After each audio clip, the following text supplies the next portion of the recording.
It's June, and we here at HMS are celebrating Pride Month by looking at gay slasher films. I guess the people in these movies should have been celebrating Hyde Month.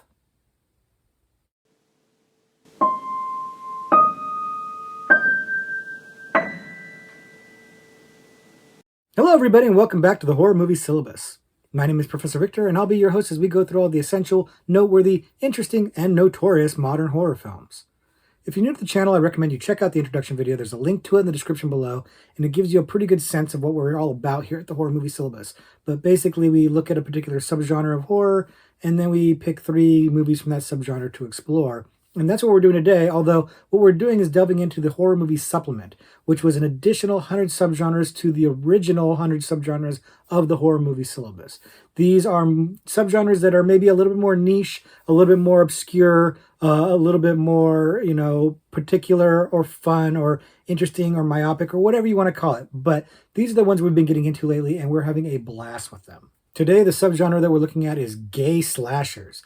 And this is a relatively new subgenre. I'd say the last 20 to 25 years or so that it's been a thing. And I'll be honest with you, I didn't even know this was a thing. I didn't know until I started doing research for the supplement that gay slashers was a thing. I knew that, we've done LGBT plus subgenre before. So we've done the LGBTQ movies for subgenre in the horror movie syllabus, but this is a more niche subgenre for this. This is gay slashers. It's like a subgenre of a subgenre almost. It feels like it's like a subgenre of LGBTQ horror movies, and it's interesting. And it's interesting for a couple of reasons, not the least of which is I love me some slasher movies. Y'all know, this is well established at this point on the horror movie syllabus that slashers is probably my favorite subgenre.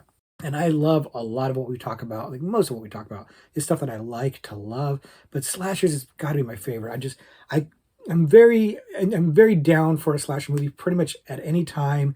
I can pretty much find fun in almost all of them. I'm very forgiving about them. I really love me some slashers. So gay slashers seems like a lot of fun because I felt like a lot of the LGBT stuff that we've watched is really good and has a fresh perspective. And the one thing about slashers that's kind of a knock is they can be a little formulaic. They can be a little redundant, predictable, try whatever you want to call it. It doesn't bother me so much because I don't give me that formula over and over and over again. I'm down for it. But I can see that it's a legitimate critique or complaint about the slasher genre, subgenre as a whole. But by adding the LGBTQ aspect to it, feels like it makes it a little bit more fresh, gives it a little bit of a new angle, a new take on it. So that's kind of exciting. It kind of breathes some life, injects some blood into the into the subgenre in a way that I find to be very refreshing. And what's interesting about this, in addition to that, is that you get kind of 2 different kinds of gay slashers. You get ones where the LGBTQ focus is paramount. It's a focus of the movie. It's an aspect of the movie that is a key element or a key focus to the plot or a key theme or message being conveyed by the movie. And then you get ones where it's incidental, where the gayness or the trans or whatever is incidental to the movie, where the characters happen to be LGBTQ people involved in the same way as a standard non-LGBTQ, non-gay slasher. And the question, what is the difference between a gay slasher and a regular slasher? It depends. It could be nothing at all. Or it could be a very, positive LGBTQ portrayal where they're trying to, send a message. And it runs the gamut. And I love that. I love that you don't necessarily know what you're going to get, but I'm down for all of it because, like I said, I love me some slasher movies. And it's also interesting because in a slasher movie, you guys know the formula. You guys are savvy enough to understand this. It's some sort of mass killer or something who's stalking and killing a bunch of victims. And what you have in terms of a positive LGBTQ message is a conundrum because you don't want to do what slashers back in the day would do, which is make the gay character, because it was usually the gay character, be the first victim or be killed because he's gay or whatever. And you definitely don't want them to be the villain and have it be a motivation for their killing that they are LGBTQ. We've seen that a lot. We know that's a big problem historically with horror movies in general, is the kind of like villainizing or monsterizing the otherness, the transness, the gayness, the bisexuality, whatever. That's always been a big sticking issue. So that's a challenge to navigate. How do you make these movies and make them, if nothing else, appeal to the LGBTQ community, if not out and out champion it, without falling into those negative tropes, without kind of falling into those stereotypes that have been kind of, holding the community back. Challenging and fun to see them navigate it. And we're going to talk about that a bit in this video because there's a different approaches. Like I said, some people will just kind of make it incidental, and some people want to still make their message harder to do. And sometimes it works out really well, and sometimes it works out a little bit to their detriment. But we're going to get into all that when we get into these movies. And the movies we have are good. We have some really good movies here, some of which are going to be pretty obscure to the mainstream, if I'll be honest with you. Like I said, gay slashers is a relatively new subgenre, and it isn't really super well known. Again, I didn't know about it until about a year ago. I didn't know that it was a thing, even though I'd seen some of the movies that are, in the subgenre, I didn't really realize. So if even I can miss it, then yeah, it's kind of a little more under the radar than it should be. So let's shine a light on it by looking at some of these movies. And we're going to look at the movies in order of how mainstream they are, like how well known they are. And we'll get increasingly more mainstream as we go on, undergraduate, graduate, and postgraduate, as we usually do. So let's go ahead and get ready for these gay slashers. The first gay slasher that we're looking at today, the undergraduate level selection, is Hellbent. Hellbent came out in 2004 and was directed by a guy named Paul Etheridge Oates. And I believe this was his first feature. And I think that he was tasked with making a gay slasher, and he didn't really know much about it. So he had to do a lot of research. And I feel like he did his research really, really well. And this movie is often credited as being the first of the gay slasher subgenre, but it's not really the case. But we're going to get into all of that in just a minute. First, if you haven't seen it before, the movie is about a group of gay men who live in West Hollywood who are going to the Santa Monica Boulevard Halloween Carnival in West Hollywood and run afoul of somebody who is stalking them, who they don't really realize at first is an actual danger, but is an actual danger. And as they try to navigate their life of partying and having a good time and enjoying the holiday, they are getting picked off one by one, as you do in a slasher movie, and hijinks abound, of course. So I'm going to stop there so as to not spoil the movie any more than that. But the movie is fun because it is first and foremost a slasher film. Like, the movie starts out just like a typical slasher movie where you've got a couple in a car who's making out and hooking up, only to get interrupted by a killer and get killed in a gory fashion. The only difference is that it's two men in the car instead of a man and a woman. And I love it because right off the bat, you're just going right into the horror slasher movie tropes. And I couldnn't be happier because, like I said, I love those. And Paul Etheridge Oates is on record as having done a tremendous amount of research on slasher movies when he got this assignment. He didn't know a lot about them, so he watched a bunch of them and started figuring out what the tropes are of a slasher movie. What are the stereotypical things that happen? What are the beats that happen? What are the stock characters and everything like that? And he tried to emulate that, but just setting it in, in West Hollywood, which is, gay Mecca. It's the place where everybody can be free to be LGBTQ. It's very accepting. And if you've never been there before, it's very openly out and proud. And so setting the movie in that city, in that area, and with that kind of cultural acceptance, but then just putting a slasher movie into that setting, great idea. Really works very, very well because this is an example of a movie where the gayness of it is incidental. The fact that all of the characters are gay isn't really a thing. It's just kind of, there's the bare minimum paid to attention paid to the gayness. Like, the lead character works at a police department. He's not a cop, but he works at the police department, and his sister's a cop, and he's got a little bit of concern about people knowing about him being gay, but it's not really a big focal point of the movie at all. In fact, it seems like it's kind of just like a known thing, but it's really interesting.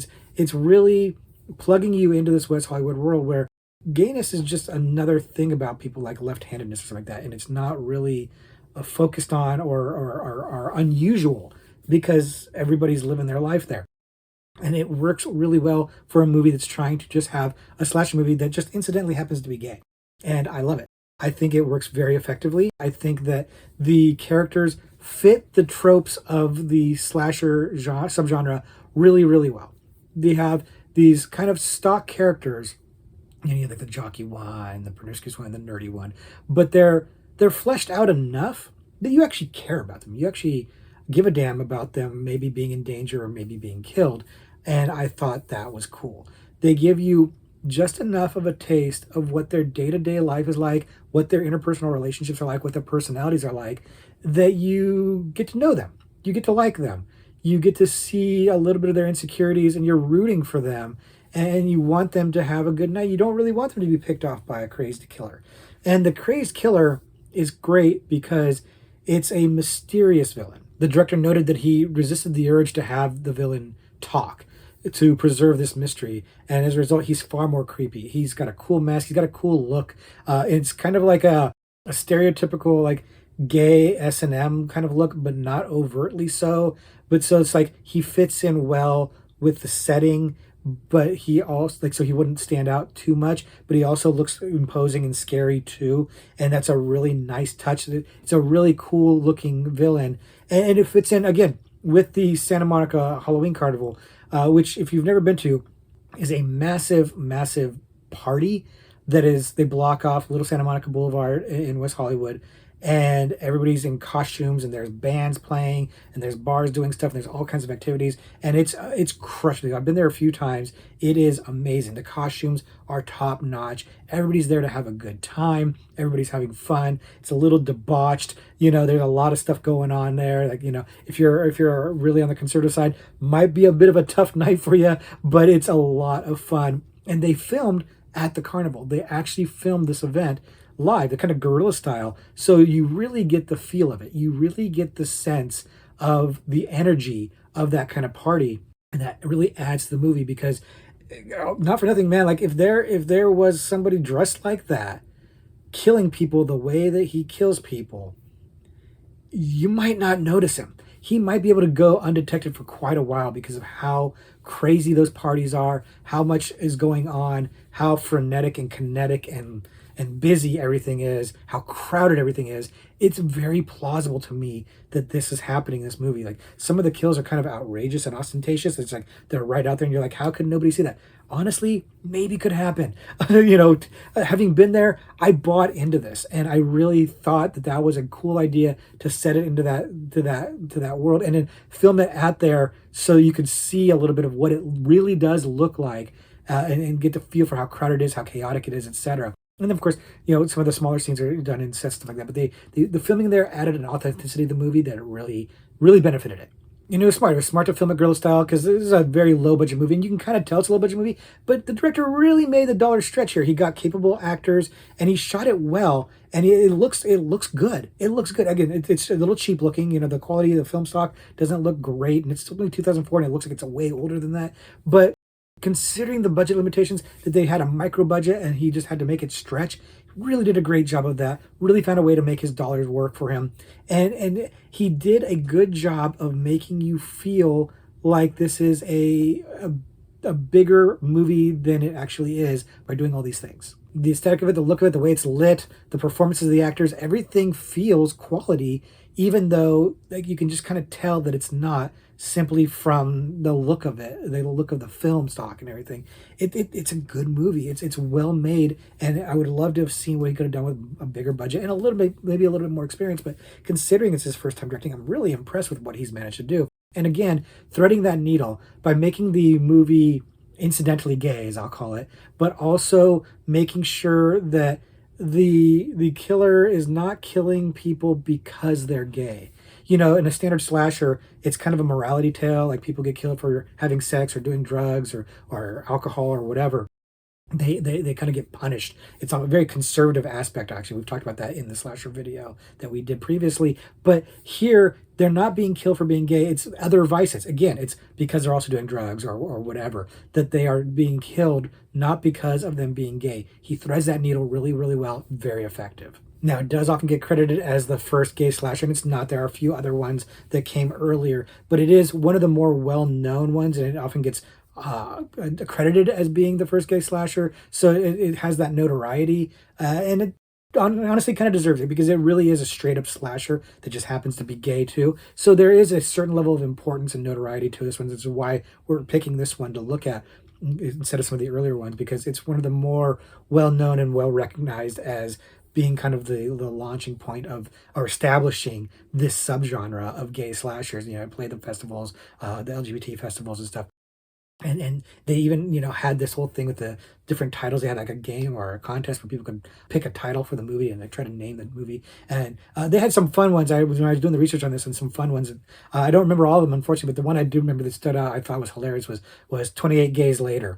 And I really wish they would have called it that because that's just really, really funny.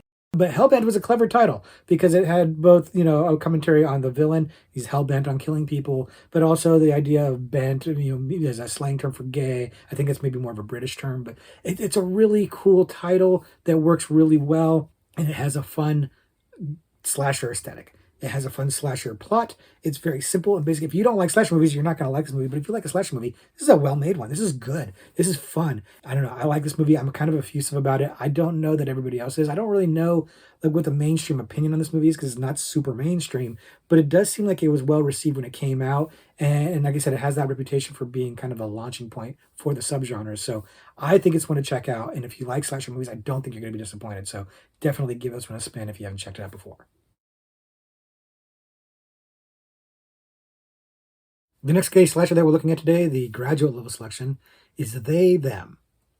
They Them came out in 2022 and is sometimes also called They Slash Them, but they say They Them in the movie, so that's what I'm going to go with.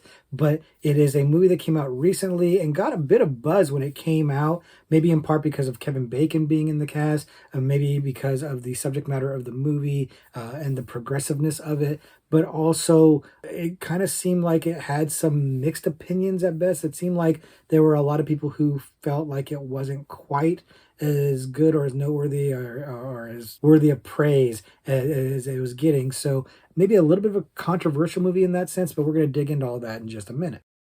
First, if you haven't seen it before, the movie takes place at a gay conversion camp where a bunch of LGBTQ teens are sent to basically be programmed into acting straight, essentially. And the camp is run by Kevin Bacon, who is seemingly this, you know, magnanimous and friendly person, but you can't help but feel that there's this sinister undertone to everything as the teens have their various reasons for being there and their various backstories. And it seems like everything is fine and good, but as time goes on, you realize that the methods of the camp aren't great, and maybe there's something else going on there that's kind of dangerous and scary because maybe there's a killer out in these woods. And we're going to stop there so as to not spoil it, of course. And the movie is an interesting one because of that setup and how much that setup is germane to the movie versus the slasher aspect of the movie. So right off the bat, you've got your classic slasher setup. You've got a bunch of kids out in the woods at camp, and Kevin Bacon's there. And it screams Friday the 13th. They even make a Friday the 13th reference. God bless them. And I'm not going to lie. I love me some Friday the 13th, and I love seeing Kevin Bacon in this kind of movie where he's back at camp doing his thing, not hiding from his horror roots, which he was doing for a while. I really liked that he was in this movie. It's a big selling point, and he shines in this movie. And yeah, it's nostalgia, man. It's horror slasher camp nostalgia for me, and it's working for me at the start of this movie. The setup, I'm super here for this, and Bacon is just fantastic. He's bringing his A game as this guy who is he's trying to be your friend, and he seems really, really charming, but you just know there's something underneath that isn't right. And of course, as the movie goes on, you just see that more and more. And it's a good setup. And they have this whole classic slasher thing going for it. But then there ain't no slashing.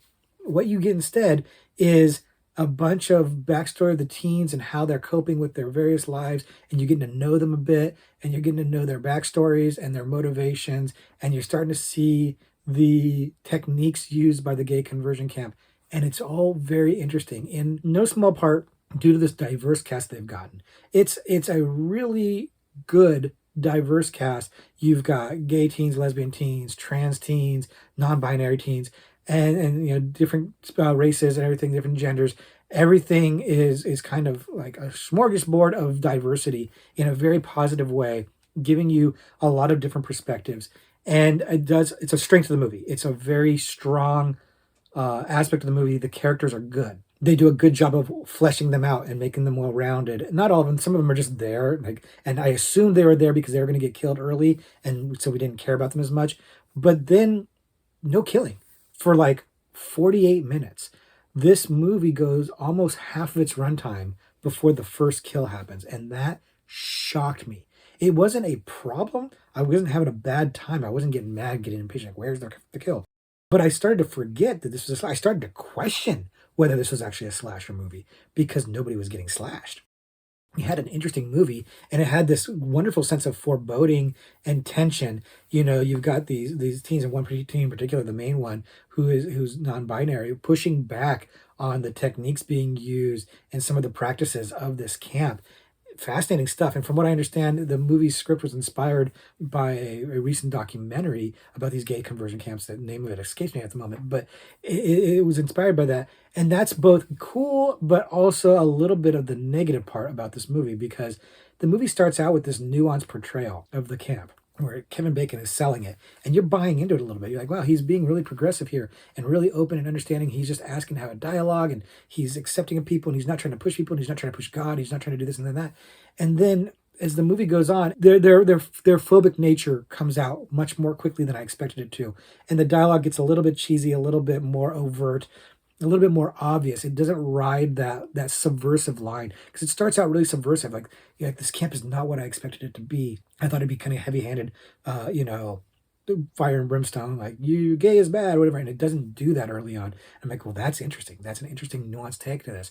But then it kind of slides into that a little bit, and it's selling a certain perspective, a certain agenda, a certain message about gay conversion camps specifically, and LGBTQ teens in specific, and it's not a bad message by any stretch of the imagination. It's a perfectly fine one, but it's kind of an obvious one.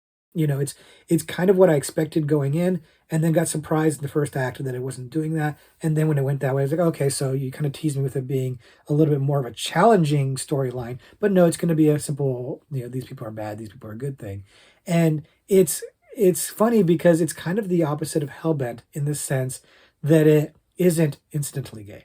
The idea that the LGBTQ teens are LGBTQ is the central focus of this movie. And they're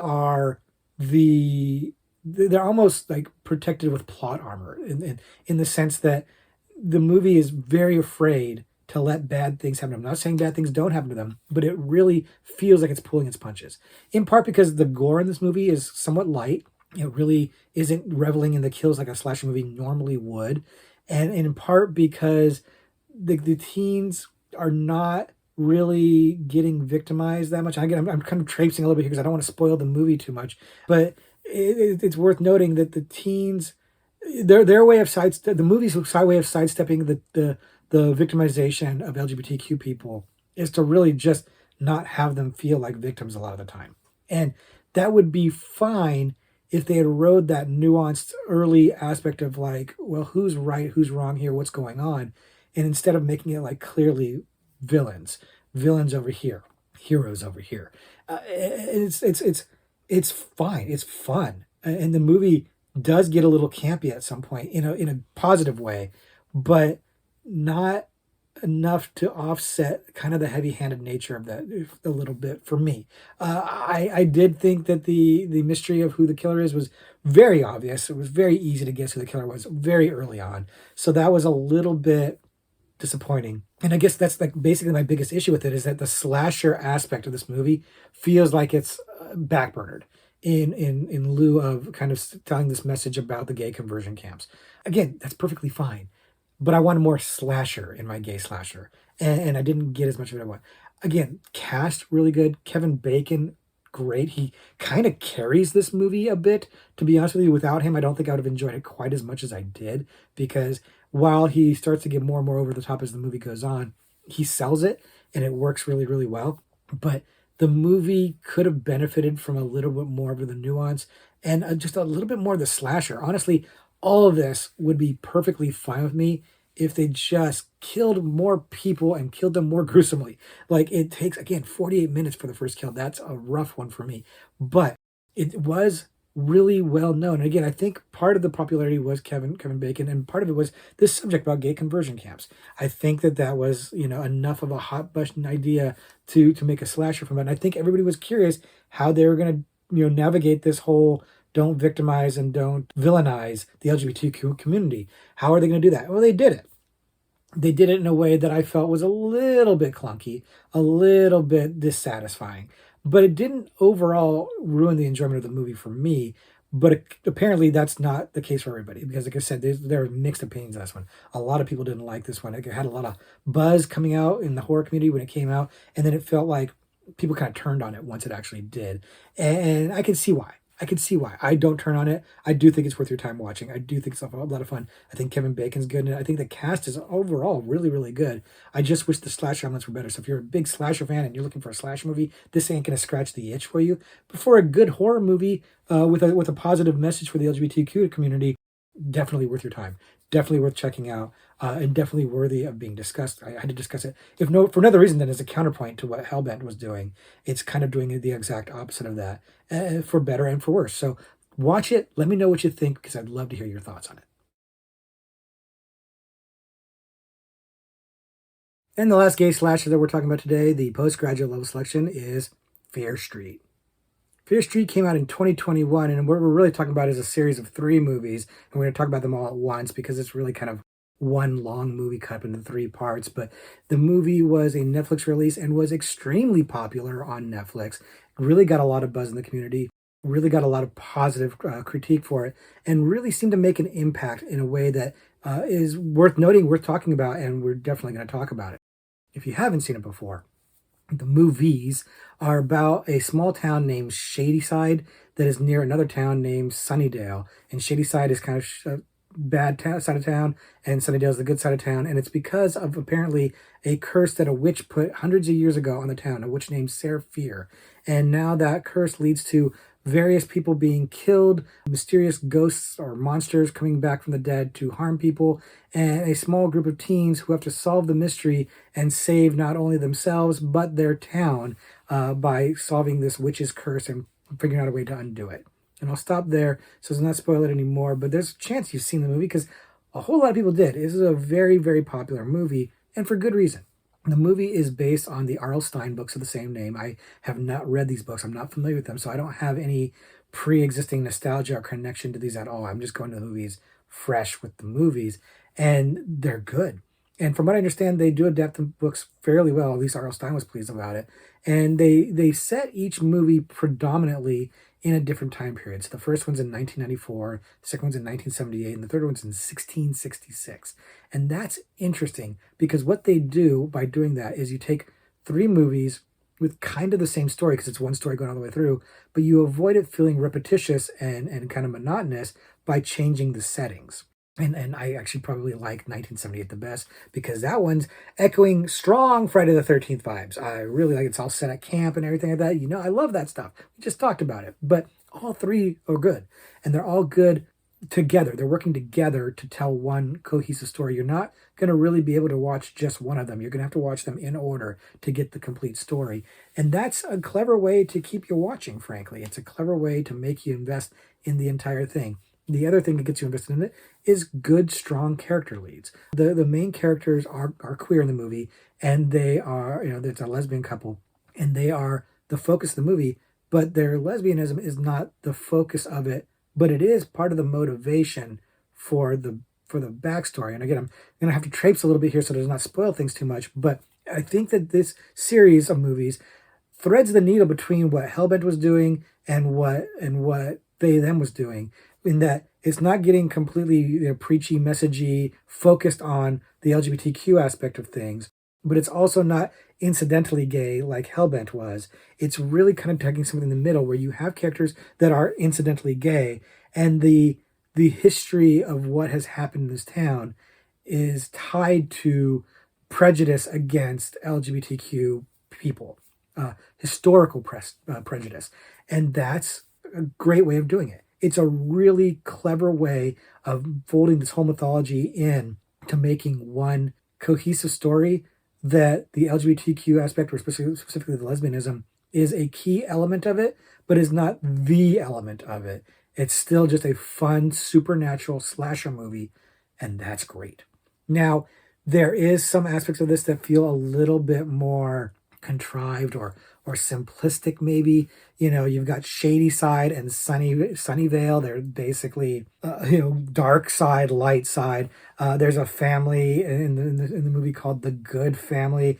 See if you can guess how that's going to go. So some of these things are a little bit on the nose, but frankly, slasher films aren't exactly known for being deep, so I don't have a big problem with these being on the nose. And B, this is a series that was coming from a book that I believe was aimed for like young adults, like teens. So yeah, keeping it simple, like I used to make fun of this as a kid. Like you'd have these villains like Decepticons or Sinestro, and it's like it's right there in the name. That's the villain, right? Like why would you ever think they were good guys? And that's kind of how this feels a little bit too. But again, for kids, that kind of logic works just fine. So I don't really have a problem with that because everything else is solid. The looks of the movies are good. They really have a modern look, but they're evoking these different time periods that are, in a very solid way. This movie looks like it has probably more money than it actually did, frankly. I don't think that Netflix spent a ton of money on this, but they do look like they have money.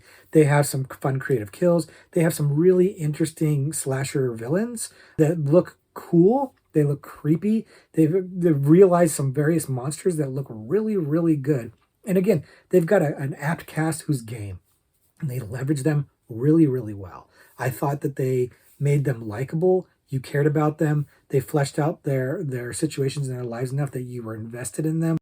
And then the mystery winds up being pretty solid. Like I said, there's a couple aspects of it that kind of wind up being a little bit obvious. There's some things where it's like, well, obviously this person is this, and obviously this person is actually that person, and stuff like that. And kind of easy to guess. But the overall mystery, the overall historical story is really good. That all pays off in the third part in 1666, where you get to see what happened that led to the events of this curse. And it's solid. It's good stuff. It's compelling. It makes you want to watch more, watch the movies in order and watch all of them.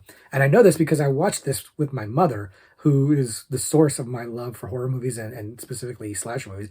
I got that from her. Thank you, Mom. And we watched the first one, and she's like, I gotta watch the second one. And we watched the second one, and we had to watch the third one.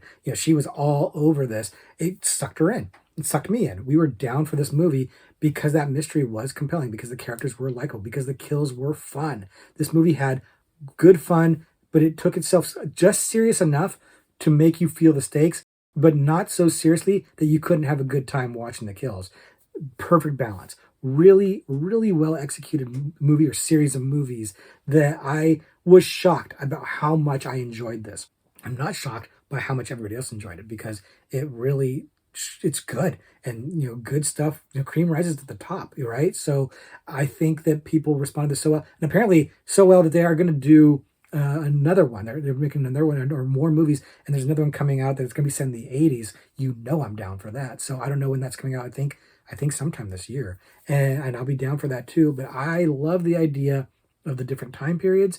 I love the idea of this mythology of this cursed town and all these historical killers throughout the years, and what their motivations were and why they are the way they are. And if they're going to explore that some more, fantastic. I'm down for that. If they're going to go a different route, I'm open to that too. But they've set a solid base up here.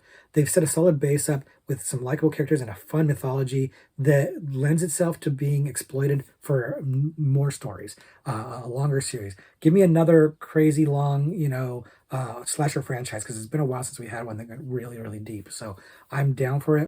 I'm really, really into Fear Street. I really liked this one, and again, I'm not in the minority on this one. A lot of you have already seen it, so let me know what you think too. Let me know if I'm being too effusive, of course. But if you haven't seen Fear Street, man, definitely check this one out. It's a series of slasher movies, but it's really nailing it and being something a little bit more than that too. So high recommend for me on this one. So those are selections for the Horror Movie Syllabus's look at gay slashers. But of course, of course, I've got some extra credit movies for us to look at today because I love this subgenre, because I love me some slasher movies. The first extra credit movie we're going to look at today is Pitchfork. Pitchfork came out in 2016, and I almost put this one on the syllabus proper. I was almost one of my selections, but I decided to let it go because it really has elements from both Hellbent and They Them in there in a way that is both positives and negatives. They really did kind of find a middle ground for those, not necessarily in a way that Fear Street did either. It's got some pros, it's got some cons, but overall, I really, really like this movie. But it's gonna be hard to explain it without spoiling it, but we're gonna try. First, if you haven't seen it before, the movie is about a gay man who is going back to his home in a conservative small town, farm town, to see his parents, and he's bringing along a lot of his LGBTQ friends, and they are going to visit this family and then have this little party, this dance party in the barn, and they're gonna then be on their way. And of course, there's drama with the parents who are not super accepting of his lifestyle. And then, of course, there is also a killer out there on the loose who is killing people, and that's going to cause some problems, of course. And we'll stop there so as to not spoil the hijinks that abound in that movie. But it's interesting because this movie kind of feels like it's doing different things at different times, and I'm here for it. Or really, I should say, it does a switch in the movie, and I'm here for it. We start out with a cast of characters that is kind of almost comically multicultural. You know, you've got different orientations, different races, different nationalities, different accents.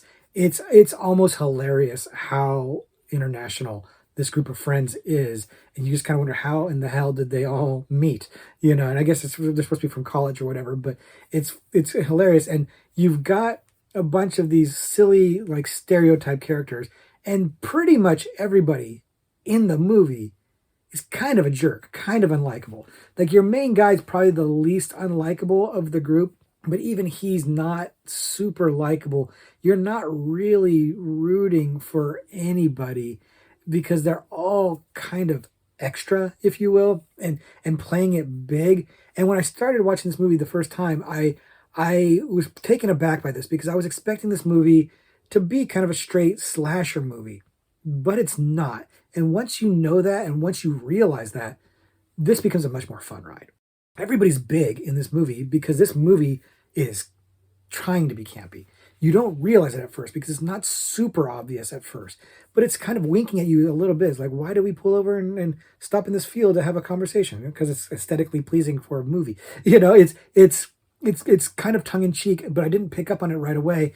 It wasn't until a little later on when we got into frankly, the dance, and it breaks out into an entire dance number, a musical dance number in the movie, where I realized, oh, this movie's not trying to take itself seriously at all. And by the way, I didn't even mention that they did a similar thing in They Them, where they broke out into this like a karaoke style song and dance number for singing to Pink, and it was like this weirdly jarring situation where it kind of felt out of place with the rest of the movie. But here in Pitchfork, it's your signal that this is the kind of movie you're in, because going from there, the movie just leans into the camp in the best possible way. You've got like the whole, trying to have sex with the Amish kid, and you've got the dance thing, and you've got the drama with the different relationships and everything like that, and it's all working for me. You've got the little sister who's like the horse whisperer, who is not fazed by anything. If she gets taken hostage, if she sees somebody get killed, she's really pretty chill and calm the entire time, and it's hysterical. And you could argue it's bad acting, but I think it's actually kind of done on purpose. This movie is trying to have fun, and it's succeeding. It's doing the slasher tropes. It's got somebody, and honestly, a pretty cool looking villain with a pitchfork hand who looks kind of mythological, actually. And then, unfortunately, they get a little too close and show you the mask a little too early, and you can kind of see that it's a person in a mask, and it kind of ruins that illusion a little bit, makes them a little less scary at that point. But that pays off later because it's actually part of the plot. And again, I'm not trying to spoil anything for you, but at some point, this movie shifts from being like a Friday the 13th style slasher to being more Texas Chainsaw Massacre, or maybe more like Texas Chainsaw Massacre Part 2. It gets super weird, super wild. It goes off the rails in a great way. It goes nuts. It just takes a turn that you kind of see coming, but not to the degree that it happens. And then the ending is just wacky and weird. I love Pitchfork. It's just super, super strange.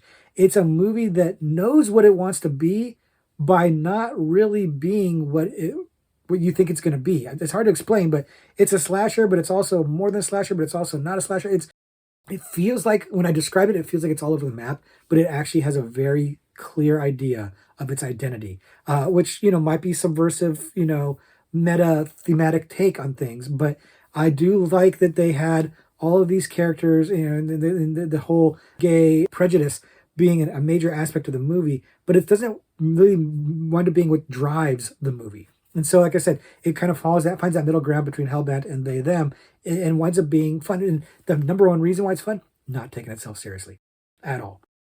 At all. And the earlier you realize that, the more fun you're going to have with this movie. The more fun you're going to have with the performances, which are, again, very, very big. The more fun you're going to have with the setup that doesn't make a tremendous amount of sense. And the more fun you're going to have with the turn the movie takes. You're just going to be rolling with all of it and having a good time. That's what I did, and I'm hoping that's what you did. I'm guessing a lot of you haven't seen Pitchfork. It doesn't seem like it's very much on people's radar. But if you have, let me know what you think. And if you haven't, yeah, check this one out, man. This is a wild ride that is just so goofy and strange and fun that I don't think you could help but be tickled by it. So check it out. The next extra credit movie I'm going to talk about is Knife+Heart. Knife+Heart came out in 2018 and is a French production, or actually I think it technically was a co-production between France and Spain and a couple other countries, but it's in French. So I'm going to call it a French movie. And it stars Vanessa Paradis, who is the former baby mama of Johnny Depp. And she's a pretty well-known French model slash actress. And she is the front and center part of this movie. And this was one that I feel like is not very well known in the U.S., but seems like it got a lot of buzz, internationally. So if you haven't seen it before, the movie is about a porn producer who makes gay porn, and her actors are being terrorized and victimized by a killer who is stalking them and killing them. And the police is investigating it, but they don't really have any strong leads. And so her productions are being affected, her talent is being affected, and she's in the middle of a relationship that is breaking down, and she's got this personal drama going on at the same time that she's trying to manage. And all of it's kind of just a little bit too much, and it leads to a tremendous amount of hijinks, of course, as the killer gets closer and closer to her, and the situation gets more and more dire. But I'll stop there so as not spoil the movie for you.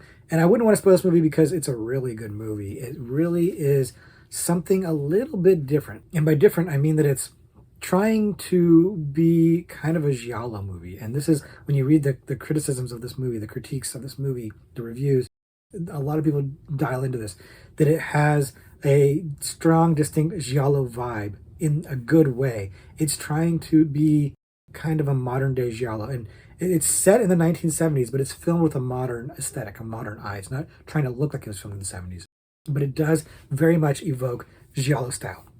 Very stylish movie, very stylish and hypnotic and almost dreamlike at times in how it's presented. The imagery in this movie is really, really fascinating.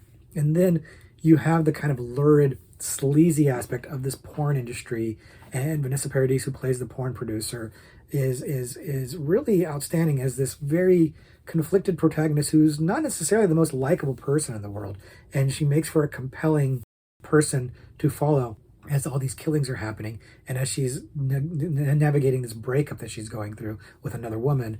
And the interesting thing that I have about this movie is that the way that they've portrayed this woman is she's apparently based on a real life porn producer in the 70s who did have this gay porn production going on, and had this relationship with this woman who's her editor, and yet then the rest of it's all fictionalized, and it's really interesting that they portray this because, like I said, Vanessa Paradis' character isn't necessarily the most likable character, and the fact that it's based on a real person, loosely based, is kind of an interesting thing. And the aspect of the editor being her ex-girlfriend and this drama that's going on, which drives a lot of the movie, but also editing these pornography films is interesting because you get some of the aspects of these porn movies, and it does lead into the mystery. And I'm not trying to spoil things too much here, but the whole pornography aspect is tied to the mystery and the LGBTQ aspect of not only the main characters being LGBTQ, but the porn industry, the gay porn industry, and LGBTQ issues and prejudices are all central to the mystery. And that's all I can say without spoiling it, of course. But it is a very organic way of weaving in these LGBTQ issues into the storyline and making them pay off. It really makes sense. The resolution of all this, it tracks. It makes sense. It's a little bit weird, it's a little bit far-fetched, but it makes sense. And I liked that mystery. I thought it really sold itself pretty well. Outside of that, the mystery is a little bit meh. It's a little bit, whatever. I like the way they weaved in the LGBTQ issues, but the overarching mystery without that, it's fine. Honestly, it felt a little bit to me like a lot of the giallo mysteries, where it kind of feels slightly random in terms of its resolution. Like you get a little bit of a data dump towards the end of the movie, kind of explaining things, and that's what happens here too. You kind of get this like exposition filler to kind of tell you, oh, this is a person you should be paying attention to, and then I want to be that person, and so that part felt a little bit not great, but it makes up for it with how stylish it is and how fun it is. This movie really rides the line between being a very serious movie and being a very campy movie. And a lot of the camp comes from the porn. The porn that you see, which is not super graphic, it's nothing X-rated, but it's campy, it's silly. Like some of the productions are just downright silly. It's kind of funny, and some of the imagery and stuff is just so surreal, and it winds up being just enough funny and just enough campy to offset some of the really darker aspects and some of the negative aspects of this, like some of the domestic violence aspects of it and stuff like that are a little bit heavier, that it just works. But the thing that carries it home is the stylishness of it. It really is a very stylish movie. It's really good looking. If you like giallo movies, you're probably going to really dig this one. It really sells it well. It really has the same spirit of a giallo movie. It has a lot of looks. It has a really good use of color in the movie.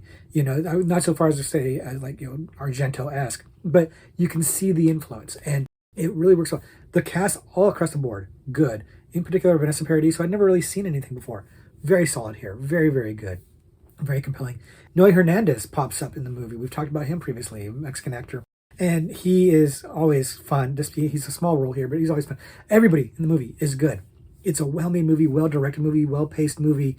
Like I said, mystery is not the strongest thing in the world, but it's good enough that with everything else going on, with the message going on, with the LGBTQ issues, and with the stylishness of it, everything works so well. The campy flavoring on it, it all comes together really nicely. And again, this is one that it doesn't seem, at least in America, to be super popular, but it is well liked by critics. It seems like it was very, very successful and very well received. So highly recommend you check this one out if it sounds like something that you'd be into. Like I said, some of the stuff is a little bit dark, and the porn stuff can be a little bit awkward, but it's not too much, and I think you could probably roll with it. I really like this one a lot, so let me know what you think, because I'm pretty high on this one. And the last extra credit movie we're going to talk about today is What Keeps You Alive. What Keeps You Alive came out in 2018 and is another one of these movies that seems like it's a little bit more off the beaten path, a little bit more off the radar. And it's also one that, of all the movies we're talking about here, is probably the least slasher-ish, because this movie has a lot going on and has a lot of shifts in both tone and story, but we're going to get into all of that in just a minute. First, if you haven't seen it before, the movie is about a recently wed lesbian couple who go out to a cabin in the woods that is owned by one of the women's family, and she's basically going back to her old home. And they are there to have a relaxing time. They run into one of the wife's friends from back in the day, and it's kind of clear that things are a little bit amiss. She uses a different name. People seem to remember things a little differently. There's some mysteries of some things that happened in the past, and it seems like maybe things aren't as safe as they would have expected them to be in the woods. And we're going to go ahead and stop there, because I don't want to spoil this movie for you. And this is going to be a hard one to talk about without spoiling it, because of just the massive shifts that go on in this movie. This movie keeps changing what it is as it goes on. And it's kind of a wild ride. And I think I kind of love it for that, but I'm not sure. Early on, it reminds me very much of the movie Revenge, which we talked about in our Revenge subgenre, or any kind of like survivalist type movie. It really feels like a survivalist movie Then it kind of starts to feel a little bit like the movie Misery with Kathy Bates, and it feels a little bit more like that. And then it kind of does go full on slasher mode and final girl mode, and that is wild. It's wild, and none of these shifts feel jarring. The movie just kind of goes down this windy path, and you're along for the ride, and it works. It really works. In no small part because you've got some game actors. Like the actors are delivering really solid performances. And again, I got to traipse a little carefully here, but let's just say that the actors are very believably grounded when they need to be believably grounded, and they're suitably big when they need to be suitably big. Like they really, the shifts in the performances make sense. And this movie kind of goes off the rails and it's supposed to. And the performances like align with it going off the rails. The different shifts in story and the different things that happen are noteworthy. It's what makes it fun. It's what makes it interesting. And it is a fresh take, at least I feel, a fresher take on the final girl because it folds in final girl and like survivalist. Again, like a movie like Revenge. It kind of folds those together nicely and it leads to a final girl that is very relatable, believable, likable. You want her to succeed. You're on her side. And it's just a little bit different than the typical final girl. And I can't really explain too much why without spoiling the movie, so it's a little bit hard. But let's just say the final girl's circumstances are a little bit different than the average final girl in a slasher movie. So we'll just leave it at that. So I like these shifts. I like the things that it would do there. What is a challenge is that the movie feels a little underwritten. You know, there are these shifts and things happen in this movie, and the motivations behind them are somewhat messy. It's not super clear why certain things are happening and why certain things are done. You get some exposition backstory that's not it's not badly handled. The exposition is fine, but it doesn't fully satisfy what you want to know. And it doesn't give you enough reason to believe the things that are happening in the movie. This movie, like I said, it goes off the rails, but if you can just roll with that, you're going to have a blast. The movie is fun if you can just accept that the narrative reasons for it are flimsy. They're underwritten. They're not fully fleshed out. They're not strong. And if you can just roll with that, you have a good time. The thing about this movie is that it looks great. It looks really well done, really artfully done. Kind of has like an elevated horror feel to it. It really feels like a very quality movie with a high budget and like really highbrow values, like production values and quality actors and just a really clean aesthetic. It looks like it's got a little bit of money. It looks like an A24 type film, but then it's kind of schlocky. It's kind of schlocky and goes a little bit schlocky, and you don't really see it coming, and you don't expect it, and you're going to be mad at it at first watch if you're not expecting this. You know, you're going to find it very odd that the tone shifts as much as it does as things get a little bit more crazy, and you're not going to be ready for it because the script doesn't really support it. But it's fun, and if you can roll with that, you're going to have a good time with it. So everything in this movie works really, really well, except that, like I said, the script is underwritten, but I kind of don't care. I kind of really enjoy this movie anyways, even though it's got some really, really big plot hole type things in there. It's some serious suspension of disbelief. And yeah, that happens a lot in slash movies, but this is different because the vibe of this is so different starting out. And the LGBTQ issues are very clear up front that it's a lesbian couple. But that is, again, it really leans more towards the incidentally gay aspect of this. That's not really the strongest motivation for the elements of the plot. But again, I can't go into it more than that without spoiling things, so we're just going to leave it all at that. But it is a fun movie if you'll let it be fun and not pick at it too much. So that's my recommendation to you. I don't know how popular this one was. I feel like it had a little bit of buzz, but it doesn't seem like it's super well loved or anything or super well known. So check it out. Let me know what you think. Let me know if you agree with me. We can have a comment, discussion in the comments about this because this one bears a little more conversation where you can have a little bit more spoilery discussion on it. So maybe we'll talk about that more in the comments below. So that's going to do it for gay slashers. I have a lot of fun with these kind of movies. Love me some slashers. I'm very pro LGBTQ movies. So this was a fun one. All the movies here are worth watching, even the ones that I think are lesser than, still good watches. I liked everything here. So I highly recommend check out everything and enjoy it. And let me know what you think, because again, this is one that's a fun one to talk about, definitely.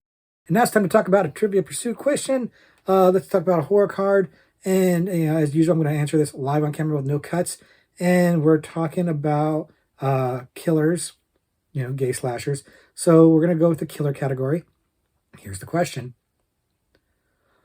What Superman actress, and that's the 1978 Superman, was also in 1974's Black Christmas?